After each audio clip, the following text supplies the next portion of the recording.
কোনো বিখ্যাত খেলোয়াড়ের কথা মনে করেন, আছে না বিভিন্ন বিখ্যাত খেলোয়াড়, ক্রিকেট খেলে, ফুটবল খেলে, আমার আপনার সাধারণ মানুষের সাথে যোগাযোগ আছে, তারপরেও আমরা তাদেরকে অনুসরণ করি কেন?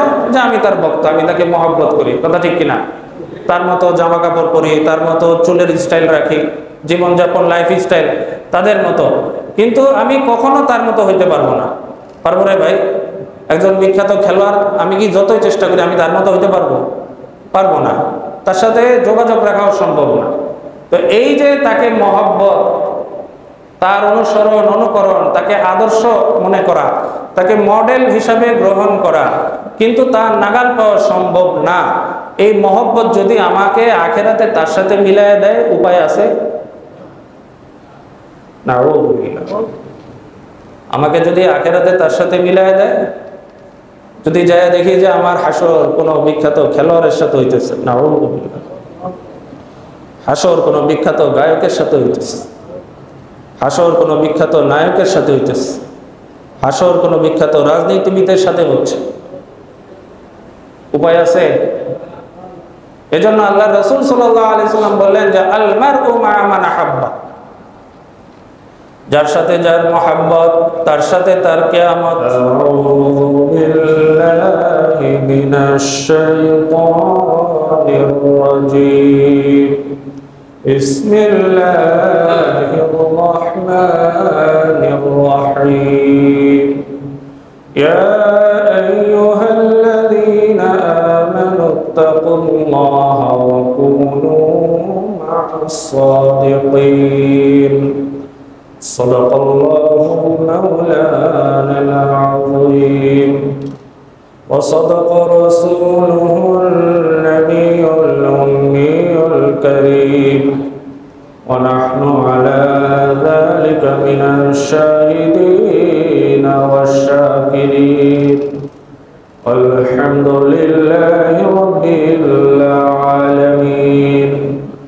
وقيل لرسول الله صلى الله عليه وسلم رجل يحب القوم لما يلحق بهم قال المرء مع من أحب أو كما قال عليه الصلاة والسلام।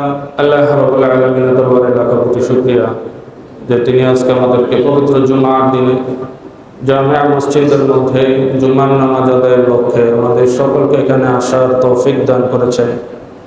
সেজন্য সর্বপ্রথম মহান রব্বুল আলামিনের দরবারে শুকরিয়া আদায় করে বলি আলহামদুলিল্লাহ। দ্বীনি আলোচনা আমরা নিয়মিতই শুনে থাকি, কোরআন হাদিসের কথা, দ্বীন ও ইসলামের কথা, শরীয়তের কথা, আল্লাহ এবং রাসূল আকরাম সাল্লাল্লাহু আলাইহি ওয়াসাল্লামের মহান বাণী অনেক আলোচনা হয়।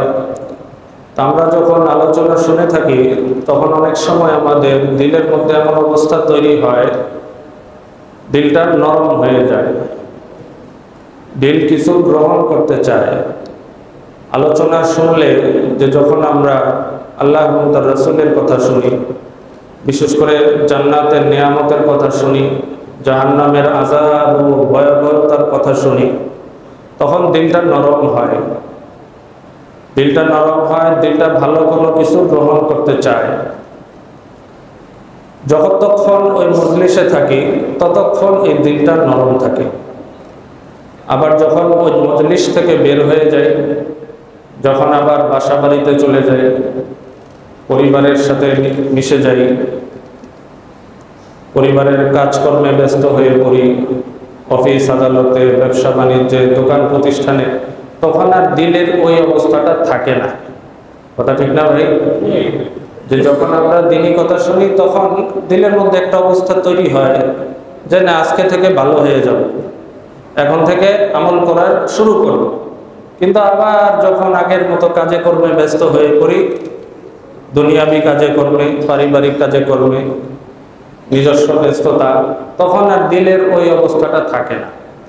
তাহলে দিলের মধ্যে যে ওই অবস্থাটা তৈরি হয়েছিল যে আমি ভালো হয়ে যাব, আমার মাঝে জান্নাতের নিয়ামত লাভ করার একটা আশা, একটা আকাঙ্ক্ষা দিলের মাঝে জাগ্রত হয়। আবার জাহান্নামের আযাব ও ভয়াবহতার কথা মনে করে নিজে ভীত হয়ে উঠি, আতঙ্কিত হয়ে উঠি।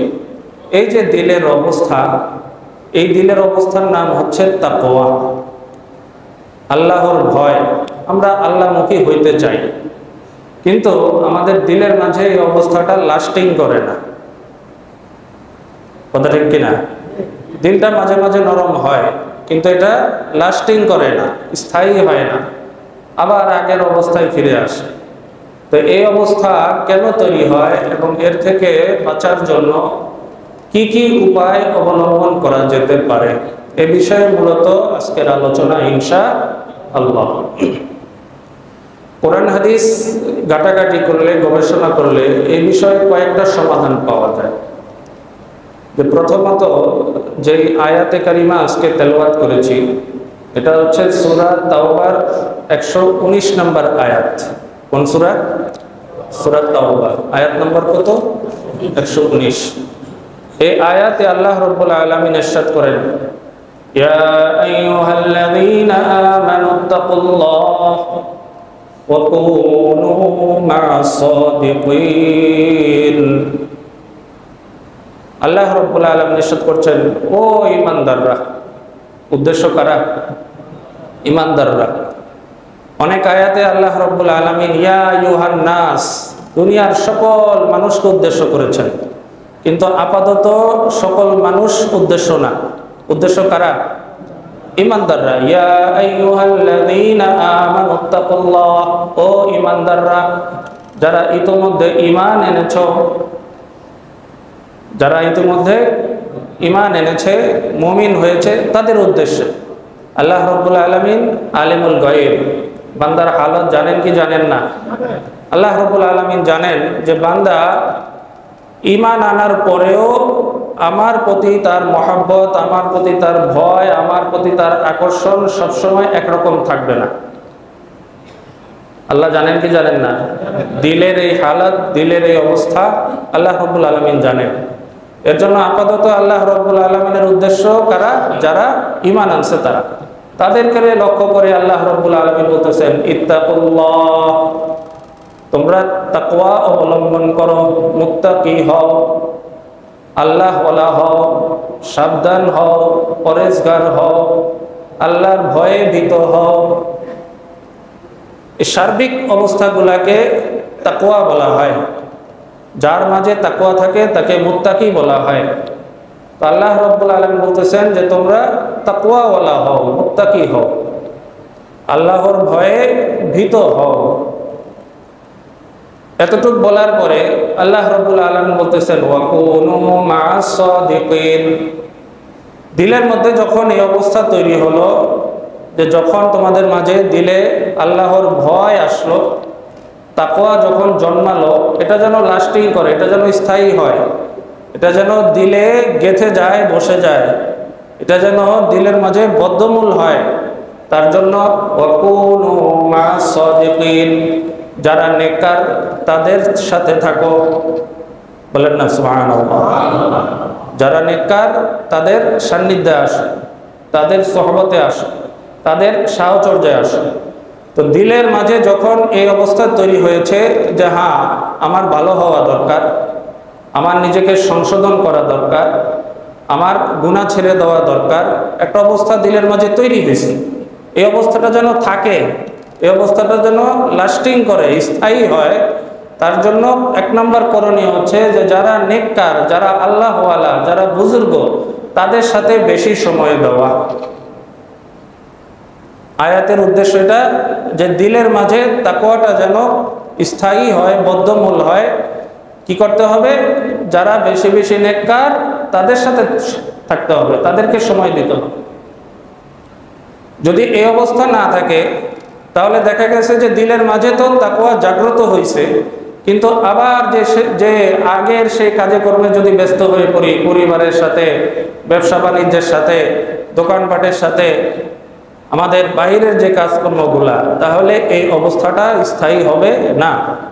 এজন্য এক নম্বর করণীয় হচ্ছে যে যারা নেককার তাদের সান্নিধ্যে আসা, তাদের সহবতে আসা, তাদেরকে বেশি বেশি সময় দেওয়া।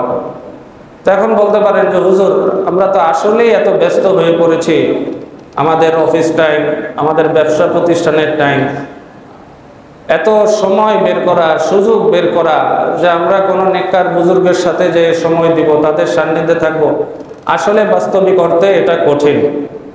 এই সময়টা বের করা কঠিন।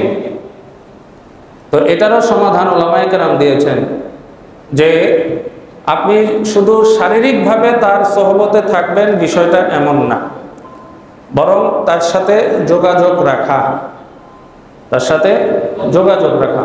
আমরা আমাদের আকাবির বুজুর্গানের দিনের জীবনী ঘাটলে পাই, তারাও বড় বড় আলেম যারা ছিলেন, বড় বড় বুজুর্গ যারা ছিলেন, তারা বিভিন্ন তার থেকে আরো বড় বুজুর্গের সান্নিধ্যে থাকতেন। তখন তো যোগাযোগ ব্যবস্থা এত উন্নত ছিল না, টেলিফোন ছিল না, মোবাইল ছিল না, ইন্টারনেট ছিল না, কিন্তু তখন চিঠিপত্রের মাধ্যমে আদান প্রদান হতো, চিঠিপত্রের ব্যবস্থা ছিল। তারপরও চিঠিপত্র এত দ্রুতগামী অবস্থা ছিল না যে একদিন চিঠি পাঠাইলে পরের দিন চা পৌঁছে যাচ্ছে প্রাপকের নিকট, এমনটাও ছিল না। কিন্তু তারপরেও যে আমি শারীরিকভাবে নিয়মিত তার কাছে যেতে পারছি না, সবসময় সময় করতে পারছি না, এজন্য তারা তাদের বুজুর্গদের কাছে চিঠির মাধ্যমে যোগাযোগ রাখতেন। সুবহানাল্লাহ। তাহলে এখন সেই তুলনায় আমাদের যোগাযোগ রাখা অনেকটা সহজ না ভাই? টেলিফোন আছে, মোবাইল আছে, ইন্টারনেট আছে। আমাদের এই মসজিদের উন্নয়নের জন্য সদকায়ে জারিয়া হিসাবে যে কুপন দেওয়া হচ্ছে, আমরা সকলে অংশগ্রহণ করি। আমরা সকলে জানি যে আমাদের সম্মিলিত দানের মাধ্যমে মসজিদের যাবতীয় সবকিছু পরিচালিত হয়। কাজে এই দান এটা সদকায়ে জারিয়া। আমরা প্রত্যেকেই সদকায়ে জারিয়া হিসাবে বেশি বেশি করে দান করার চেষ্টা করি। আল্লাহ রাব্বুল আলামিন আমাদের দানগুলা কবুল ও মঞ্জুর করেন, বলি আমিন। তো যে কথা বলতেছিলাম, যে কোনো নেককার বুজুর্গের সান্নিধ্যে থাকা, সহবতে থাকা, তার সাথে শারীরিকভাবে সরাসরি সম্পর্ক রাখা সম্ভব না হলেও চিঠিপত্রের মাধ্যমে তাদের সাথে যোগাযোগ রাখা। আর বর্তমান যুগ যেহেতু মোবাইল ইন্টারনেটের যুগ, মোবাইলের মাধ্যমে ইন্টারনেটের মাধ্যমে যোগাযোগ রাখা যায়, মেসেজ দিয়ে রাখা যায়, তাহলে যদি এভাবে যোগাযোগ রাখা যায় তাহলে বোঝা যাবে যে না, কোনো বুজুর্গের সাথে সম্পর্ক আছে। কথা বোঝা আসতেছে রে ভাই? তাহলে শারীরিকভাবে যদি যেতেও না পারি, যোগাযোগ রাখতেও না পারি, মোবাইল ইন্টারনেটের মাধ্যমে যেভাবে সম্ভব যোগাযোগ রাখা, যে হ্যাঁ আমি একজন বুজুর্গের অধীনে আছি, তার সাথে সম্পর্কে আছি, তার সহবতে আছি, তার সাথে আমার যোগাযোগ আছে। যদি এটাও সম্ভব না হয়, বুজুর্গদের লিখিত দ্বীনি কিতাবাদি, তারা আমাদের জন্য মিরাস হিসাবে অনেক ইসলামী কুতুবাত, দ্বীনি কিতাব লিখে রেখে গেছে। আবার অনেকে যারা বড় বড় আলেমে দ্বীন জীবিত আছেন, তারা অনেক দ্বীনি কিতাবাদি লিখেছেন। আমার কাছে যাকে নির্ভরযোগ্য মনে হয়, হক্কানি মনে হয়, এবং আরো 10 জন আলেম যাকে হক্কানি মনে করে, আমার কাছে যাকে নির্ভরযোগ্য মনে হয়, আল্লাহওয়ালা বুজুর্গ মনে হয়, এবং আরো 10 জন আলেমও তাকে কি জানেন? হক্কানি আলেম হিসেবে জানেন। এই ধরনের কোনো আলেমের সাথে সম্পর্ক রাখা, এই ধরনের কোনো বুজুর্গের সহবতে থাকা এবং তার লিখিত দ্বীনি কিতাবাদি পড়া, এগুলি অধ্যয়ন করা, তাহলে বোঝা যাবে যে আমার বুজুর্গের সাথে সম্পর্ক আছে। লিখিত কিতাবাদির পাশাপাশি এখন অডিও ভিডিও আলোচনাও পাওয়া যায়। এই আলোচনাগুলিও নিয়মিত শোনা, যে আমি যার সোহবতে আছি তার বিভিন্ন আলোচনা পাওয়া যায়, এই আলোচনাগুলি রেকর্ড পাওয়া যায়, আলোচনাগুলি শোনা। তাহলে উপায়গুলি বুঝে আসতেছেন রে ভাই? যে এখন আমি যদি বলি যে না, আমি তো ব্যস্ততার কারণে সময় দিতে পারছি না, না, আপনাকে সরাসরি যেতে হবে না। আপনি কি করেন? আপনি টেলিফোন, মোবাইলের মাধ্যমে, মেসেজের মাধ্যমে যোগাযোগ রাখেন, অথবা তার লিখিত কিতাবাদি পড়েন, অথবা তার রেকর্ডকৃত আলোচনা শোনেন। এতে করেও বোঝা যাবে যে হ্যাঁ, আমার কোনো বুজুর্গের সাথে সম্পর্ক আছে। এরকম সম্পর্ক যদি জারি থাকে, সম্পর্ক যদি ধারাবাহিক হয়, তাহলে আমার দিলের মাঝে যে তাকওয়া, দিলের মাঝে যে অবস্থা, আল্লাহর ভয়, এটাও জারি থাকবে। সুবহানাল্লাহ। এটাও স্থায়ী হবে। কোনো নেককার বুজুর্গ, তাকে মহব্বত করব কেন, তাকে ভালোবাসবো কেন?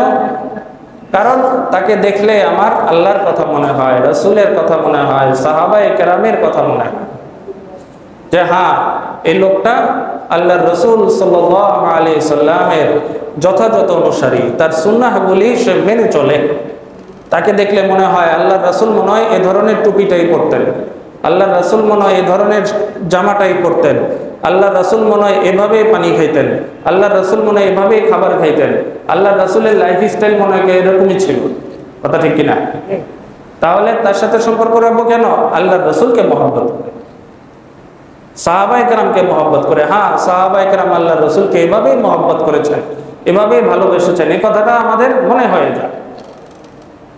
তাহলে এই মহব্বত, এই ভালোবাসা, এই সম্পর্কটা আমাকে আখিরাতে আল্লাহ এবং তার রাসূলের সাথে মিশিয়ে দিবে। রাসূল আকরাম সাল্লাল্লাহু আলাইহি সাল্লামের কাছে সাহাবায়ে কেরাম এই প্রশ্নটাই করেছিলেন। আমি যে হাদিসখানা তেলাওয়াত করেছি জামে তিরমিজির 6170 নম্বর হাদিস, 61-70 বুখারীতেও আছে।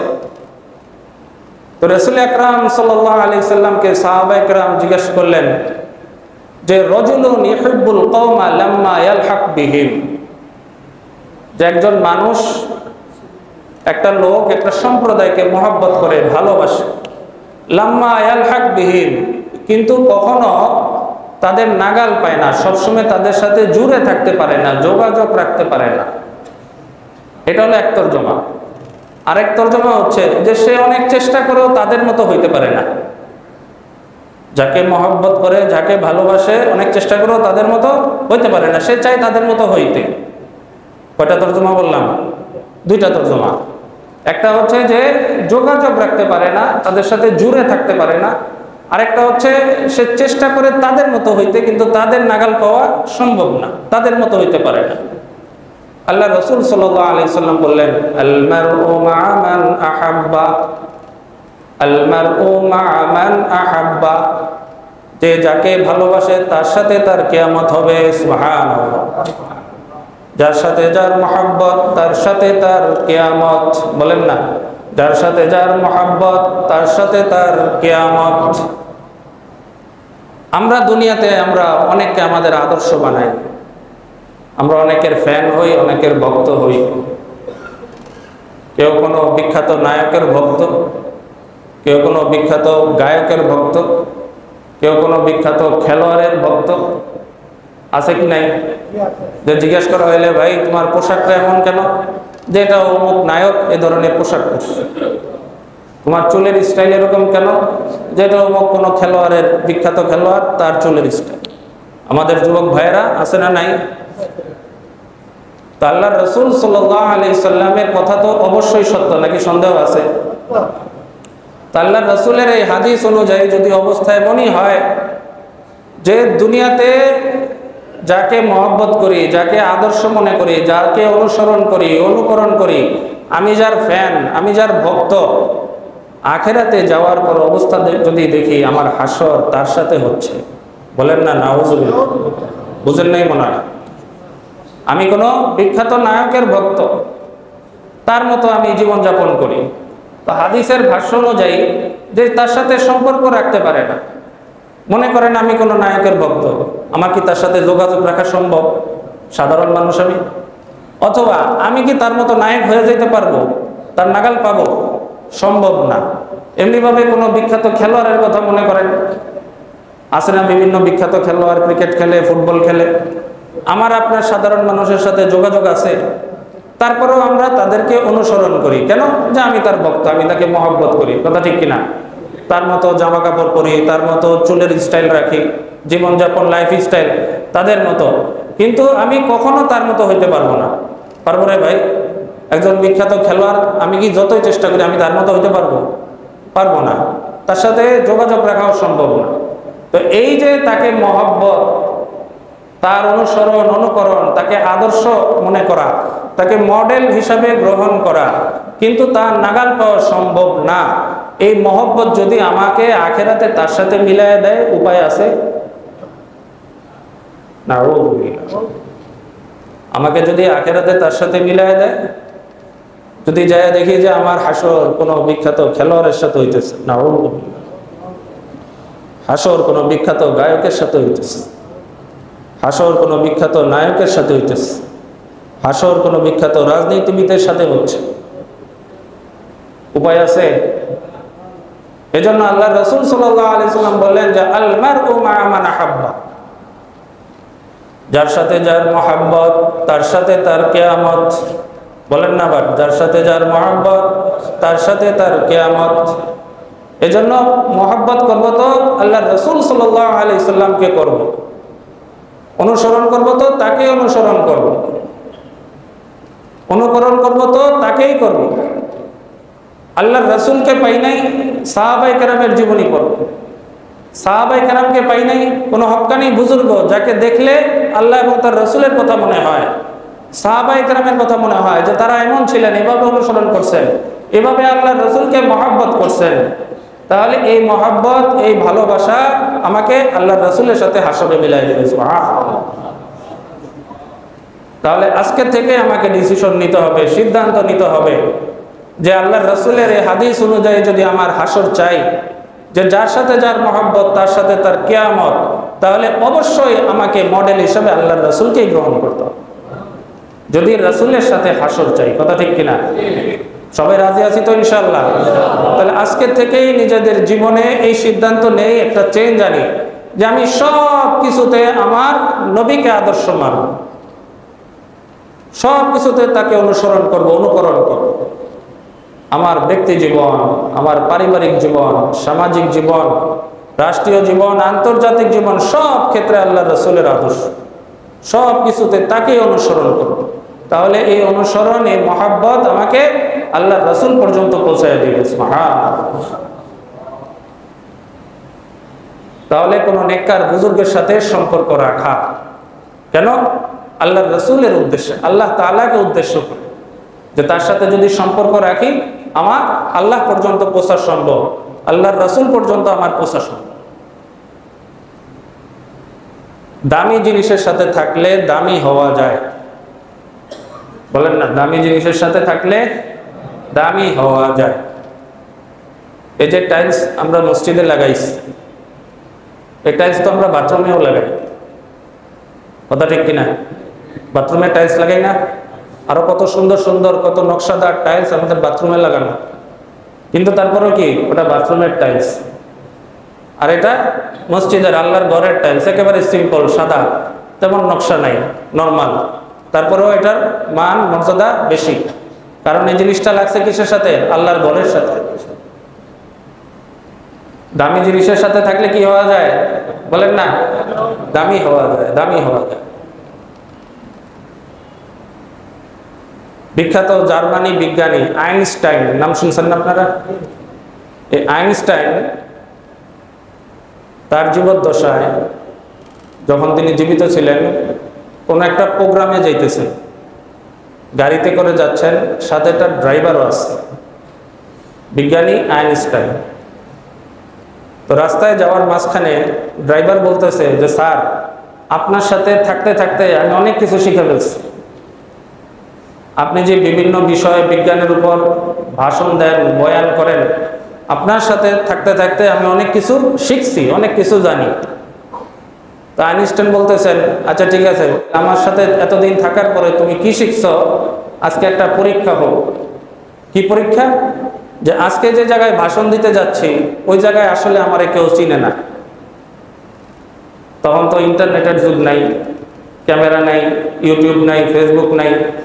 অনেক মানুষই মানুষকে শুধু নামে চিনে, শারীরিকভাবে অনেকে কেউ কাউকে জীবনে দেখাও নাই, ওই সময়ের কথা। তো তিনি বলতেছেন, আজকে যেখানে যাইতেছি অতিথি হিসাবে, সেখানে আমাকে কেউ চিনে না, শুধু নামে চিনে। তো সেখানে তুমি আইনস্টাইন হয়ে তুমি ভাষণ দিবা। এতদিন তো আমার সাথে ছিলা, অনেক কিছু শিখছো, বলছো, জানছো, সেখানে আজকে ভাষণটা আমার হয়ে কি দিবা? তুমি দিবা, এবং তোমার পরিচয় কি দিবা? আইনস্টাইন। আচ্ছা স্যার, ঠিক আছে। তো প্রোগ্রামে গেছে। প্রোগ্রামে যাওয়ার পরে সত্যি ড্রাইভার লম্বা চূড়া খুব সুন্দর একটা ভাষণ দিয়ে দিচ্ছে। ভাষণ হইল কি মুখস্থ বিদ্যা, সেখানে তার প্রশ্নের সুযোগ নাই, ভাষণ দিছে, প্রোগ্রাম শেষ। তো এখন শ্রোতা যারা ছিল তাদের মধ্যে তো অনেক জ্ঞানী গুণী শিক্ষিত ভদ্র বিখ্যাত মানুষ আছে, বিদ্বান মানুষও আছে, তারা অনেক বিষয়ে তাদের খটকা, কিছু কিছু বিষয় তাদের বুঝে আসেনি। তো এখন ভাষণ শেষ, ড্রাইভার সাহেব চলে আসতেছেন যে তিনি এখন বিদায় নেবেন। তো অতিথি বিদায় নিলে তার পিছনে পিছনে কয়েকজন আসে না আগায় দেওয়ার জন্য, তো তার পিছনে পিছনে কয়েকজন আসতেছে আর বলতেছে যে স্যার আপনি যে এই পয়েন্টটা আলোচনা করলেন এই বিষয়টা যদি একটু মেহরবানি করে বুঝাই দিতেন, কিছু কিছু পয়েন্ট আমাদের একটু অস্পষ্ট রয়ে গেছে, এগুলো যদি একটু ব্যাখ্যা করে বুঝাই দিতেন। তো বলতে বলতে গাড়ি পর্যন্ত চলে আসছে, কারণ গাড়ির মধ্যে আসল আইনস্টাইন বসা, সে এখন কি ড্রাইভার। তখন আইনস্টাইন বলতেছে আমার ড্রাইভারও তো এবার ধরা খাইছে, তারা যদি তাফসীর জিজ্ঞাসা করা হয়, ব্যাখ্যা জিজ্ঞাসা করা হয়, এটা তো আর সে পারবে না।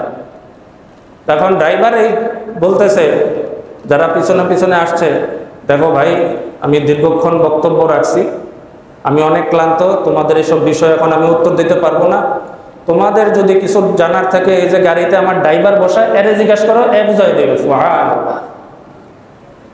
বুঝছেন এই বিষয়টা? কোনো বিষয় যদি অস্পষ্ট থাকে তাহলে এখন গাড়িতে যে ড্রাইভার আছে সে কি আসলে আইনস্টাইন, তারে জিজ্ঞাসা করো, সে সুন্দর করে বুঝাই দিবে। তো তাহলে প্রশ্ন করলে পারবে কি না? অবশ্যই পারবে। তো বুঝাইতে চাইছিলাম এই কথা যে দামি জিনিসের সাথে ভালো মানুষের সাথে থাকলে ভালো হওয়া যায়, দামি হওয়া যায়। মুসা আলাইহিস সালাম যখন ফেরাউনের সামনে আল্লাহর হুকুমে লাঠি নিক্ষেপ করলেন, আল্লাহ রাব্বুল আলামিন আদেশ করলেন ওয়ান আলকি আসাক, তোমার লাঠি নিক্ষেপ করো, লাঠি নিক্ষেপ করো। ফাইদা হিয়া সুবানুম মুবিন, লাঠি বিশাল সাপ হয়ে গেছে, লাঠি বিশাল সাপ হয়ে গেছে। ফেরাউনের এটা দেখা তার পেটের মধ্যে যে একটা মোচড় মারছে, কারণ সে তো আনছিল জাদুকর, কিন্তু যখন দেখলো যে মুসার লাঠি সাপ হয়ে গেছে এবং বুঝতে পারছে যে এটা কোনো জাদু না, ভেলকি না, ধোঁকাবাজি না, এটা আসল সাপ, এটা বাস্তব, এটা আল্লাহর পক্ষ থেকে মুজিজা, সত্যিই সাপ হয়ে গেছে। তার পেটের মধ্যে একটা মোচড় দিছে। কিতাবের মধ্যে লেখছে যে তার এই মোচড়ে একটানা 40 দিন তার পাতলা পায়খানা ছিল। কয়দিন? একটানা 40 দিন। তো সে যখন স্বাভাবিক অবস্থায় এটা দেখছে তখন তার দিলের মধ্যে কিছুটা ভাবান্তর হয়েছে, দিলটা একটু নরম হয়েছে যে আসলেই মুসা কামেল লোক, সে কোনো জাদুকর না। আমি তো ভাবছিলাম সে একজন জাদুকর, কিন্তু আজকে যে সে যা দেখাইলো এতে করে তাকে জাদুকর মনে হচ্ছে না। মুসা আলাইহিস সালামের সাথে বিভিন্ন বিষয়ে কথোপকথন করলো। মুসা আলাইহিস সালাম তাকে বললেন আন আরসিল মা'ানা বনি ইসরাঈল, আমার সাথে বনি ইসরাইলকে যেতে দাও, বনি ইসরাইলকে ছেড়ে দাও। মুসা আলাইহিস সালাম তাকে ঈমানের দাওয়াত দিলেন, দ্বীনের দাওয়াত দিলেন এবং বললেন যে আমার সাথে বনি ইসরাইলকে যেতে দাও। তো ফেরাউন তো সাপের অবস্থা দেখে বুঝে ফেলছে যে মুসার এই সাপ কি করতে পারে, কারণ শত শত জাদুঘররা তারা যে ভেলকি প্রদর্শন করেছিল, ফাইদা হিয়া তালকাফু মা ইয়াফিকুন, মুসা আলাইহিস সালামের এই একটা বড় সাপ সবগুলা তাদের ওই ভেলকি গিলে ফেলেছে। তো ফেরাউনের তো খবর হয়ে গেছে। তো তখন সে তার দিলের মধ্যে কিছুটা নরমি হালাত, দিলটা একটু কোমল হয়েছে, নরম হয়েছে। তো সে বলল যে আমি একটু বুঝা শুনে নিই, একটু চিন্তা ভাবনা করে নেই, পরামর্শ করে নেই। মুসা আলাইহিস সালাম তাকে বললেন যে দেখো, তুমি যদি পরামর্শ করো তোমার স্ত্রী আসিয়ার সাথে পরামর্শ করো, তোমার মন্ত্রী হামানের সাথে পরামর্শ করো না। পরামর্শটা কার সাথে করবা? আসিয়ার সাথে। যদি কিছু বোঝা লাগে, অস্পষ্টতা থাকে, এ বিষয়ে আলোচনা পরামর্শ করবা কার সাথে? আসিয়ার সাথে। কার সাথে কইরো না? মন্ত্রী হামানের সাথে। তো ফেরাউন চিন্তা করলো যে মহিলা মানুষ, তার সাথে আর কি পরামর্শ করবে। কিন্তু আসিয়া তো কোনো সাধারণ মহিলা ছিল না, সে ছিল আল্লাহওয়ালা বুজুর্গ। এটা তো আর ফেরাউন জানে না, এটা কে জানে? মুসা আলাইহিসসালাম জানে। মুসা আলাইহিসসালামের উদ্দেশ্য হলো যে কোনো বুজুর্গের সাথে থাকলে, বুজুর্গের সান্নিধ্যে গেলে ভালো জিনিস নেওয়া যাবে, উদ্দেশ্য হলো এটা। আসিয়া কি বুজুর্গ মানুষ, আল্লাহওয়ালা মানুষ, মুত্তাকি মানুষ, তার সান্নিধ্যে গেলে, তার সহবতে গেলে ভালোটা নেওয়া যাবে, সে একটা ভালো পরামর্শ দিবে। কিন্তু ফেরাউন চিন্তা করছে যে না, আসিয়ার পরামর্শ নিব না, মহিলা মানুষ, তার কাছে যাব না। সে যায় পরামর্শ করছে হামানের সাথে। কার সাথে? হামানের সাথে, মন্ত্রী হামানের সাথে। তো হামানকে যখন বলছে যেমন এমন মুসা তো দ্বীনের দাওয়াত দিস, মুসার ইলাহকে ইলাহ হিসাবে মানতে বলে, তো হামান তারে বলল, জবাব দিল যে হুজুর আপনি হইলেন বড় ইলাহ, নাউযুবিল্লাহ, আপনি হইলেন কি বড় খোদা। ফেরাউন বলছে না আনা রব্বুকুমুল আলা, আরে আমি তো বড় খোদা, আমি কি বড় খোদা। ফেরাউন বলতেছে মুসা যখন আমাকে দ্বীনের দাওয়াত দিল, হামান বলতেছে যে আপনি হলেন বড় খোদা, আমি এতদিন আপনার ইবাদত করছি, এতদিন আপনার ইবাদত করছি, এখন আপনি যদি অন্য কোনো ইলাহের ইবাদত করেন তার আগে আমাকে গলা কেটে দেন। হামানে এত সুন্দর করে একটা পাম দিয়া দিছে তাকে, যে আমি এতদিন ইবাদত করছি আপনার, এখন আপনি যদি আরেকজনের ইলাহ মানেন, আরেকজনের ইবাদত করেন, তার আগে কি করেন, আমার গলাটা কেটে দেন। আমি আমার জীবন থাকতে অন্য কাউকে আর মাবুদ মানতে পারবো না। তো ফেরাউন হামানের এই পরামর্শ শুনে ফেরাউন আর ঈমান আনেনি, সে হামানের পরামর্শ মোতাবেক চলছে। মুসা আলাইহিসসালাম বলছিলেন যে না, আসিয়ার সাথে পরামর্শ করবা। তো বুঝাইতে চাইতেছি এই কথা, কোন নেককার আল্লাহওয়ালা বুজুর্গর সাথে সোহবতে থাকলে, তাদের সাথে যোগাযোগ রাখলে, সম্পর্ক রাখলে ভালো জিনিস হাসিল করা যায়, খাঁটি জিনিস নেওয়া যায়।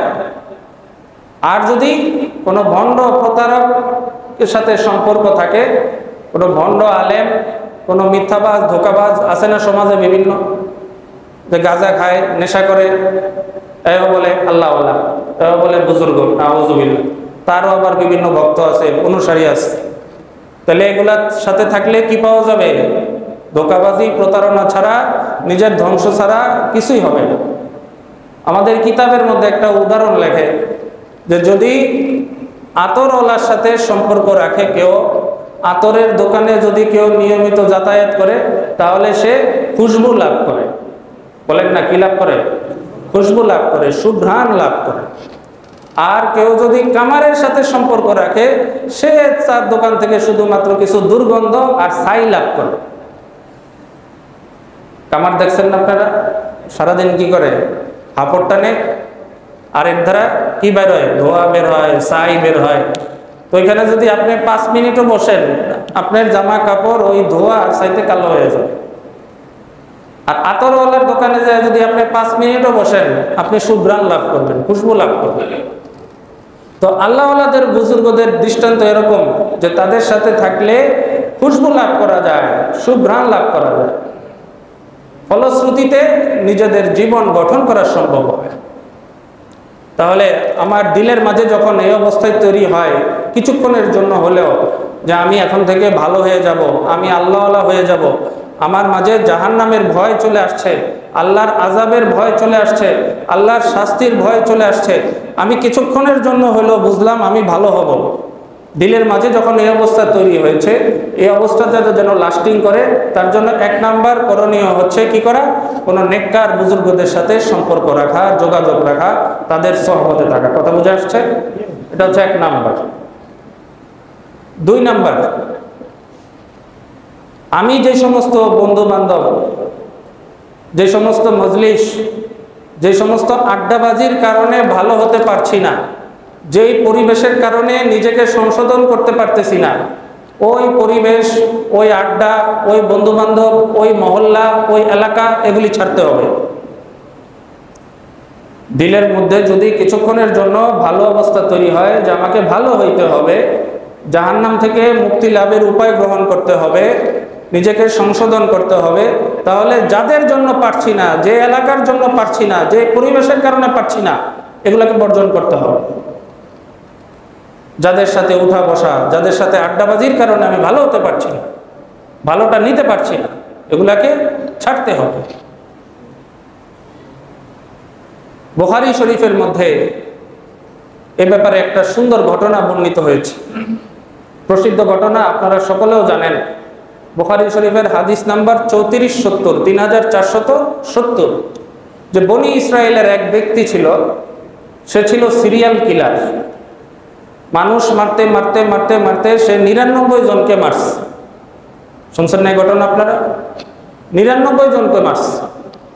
99 জনকে মারার পরে এই কোনোদিন তার দিলের মধ্যে হঠাৎ করে দিলটা নরম হয়েছে, দিলের মধ্যে উপলব্ধি হয়েছে, আত্ম অনুশোচনা জাগ্রত হয়েছে, আফসোস আসছে যে হ্যাঁ, আমি তো এতদিন ভুলের মধ্যে ছিলাম, আমি তো এতদিন অন্যায় করতেছিলাম, 99 জন মানুষকে আমি খুন করে ফেলছি। সিরিয়াল কিলার, ক্রমিক খুনি, 1 থেকে নিয়ে কত পর্যন্ত?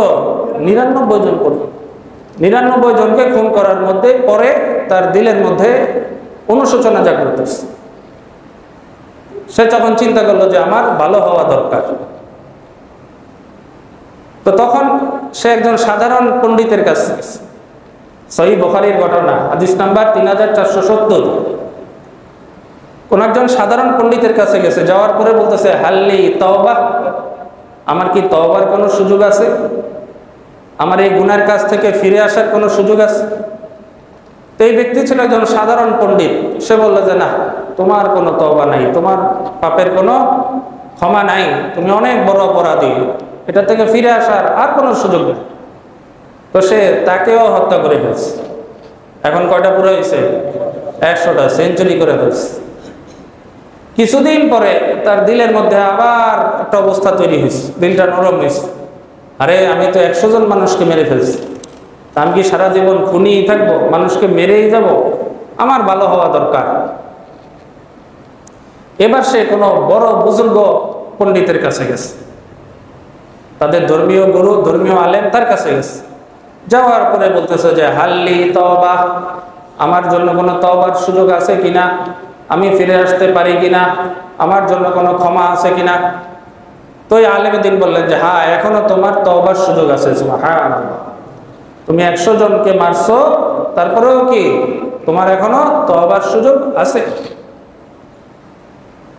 কোন একজন কবি বলছেন, বাজ আ বাজ আ বাজ আ, হারাজে হাস্তি বাজ আ, যে যত বড় অপরাধী হও না কেন ফিরে আসো, ফিরে আসো, তওবা করার সুযোগ আছে।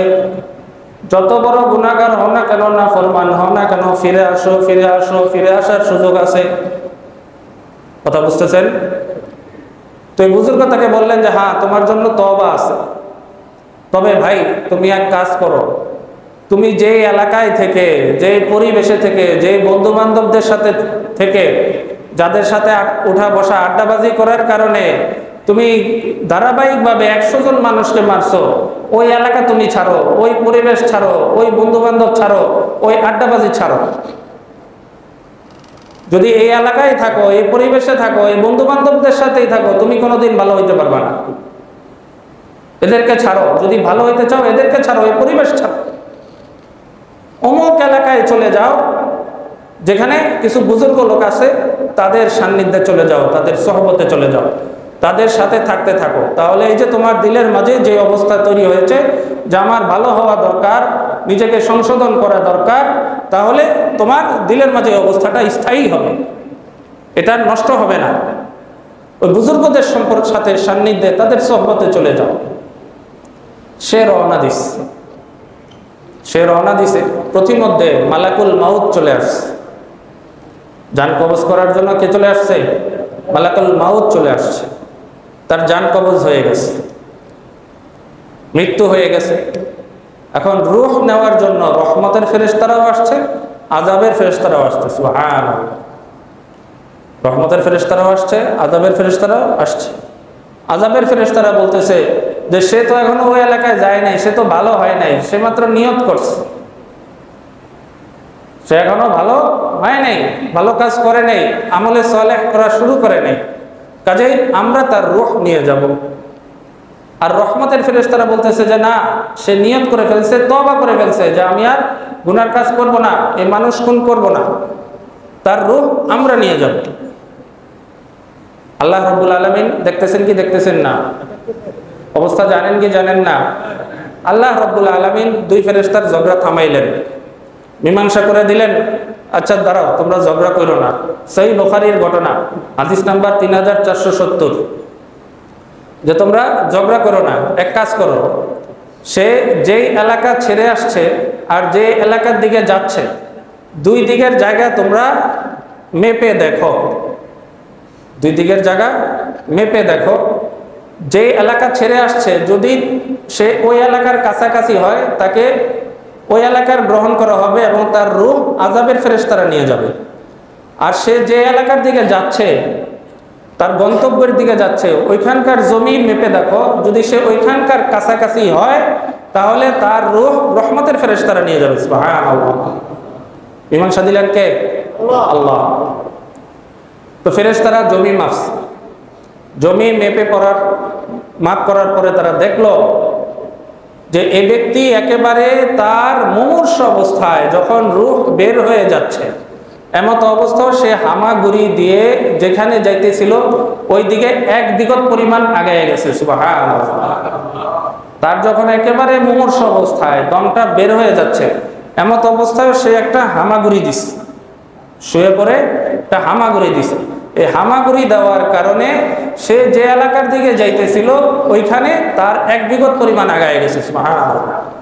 রহমতের ফেরেশতারা তার রূহ নিয়ে গেছে, আল্লাহ রাব্বুল আলামিন তাকে মাফ করে দিয়েছেন। সুবহানাল্লাহ।